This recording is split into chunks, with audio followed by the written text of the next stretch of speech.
दिंड्या जात असताना त्या मंगळवेड्यात मुक्कामाला काही दिंड्या थांबल्या आणि श्यामला नावाच्या वेश्याची मुलगी होती कानोपात्रा नावाची. ती कानोपात्रा दिंडीतलं कीर्तन एका तासाचं होतं, त्या कीर्तनात आली. एवढी सुंदर ती कानोपात्रा होती. सुकलेल्या फुलाला जरी हात लागला तर ते फुल उमलावं एवढी सुंदर आहे.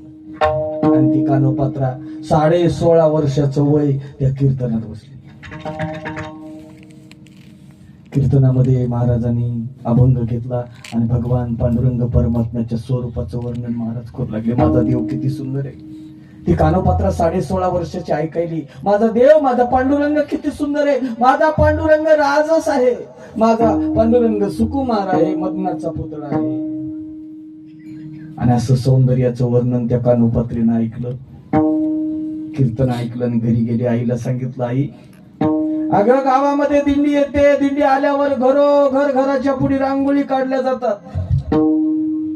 का बरं आई आपल्या घरी रांगोळी काढल्या जात नाही? का कोणी महात्मा आपल्या घरी येत नाही? आईनं सांगितलं, बाई आपल्याला गावाला बाजूला घर दिलेलं, आपण बाजूला राहतो. आपल्या घरी महाराज येत नाहीत, आपल्या घरीच घराजवळ दिंडी येत नाही.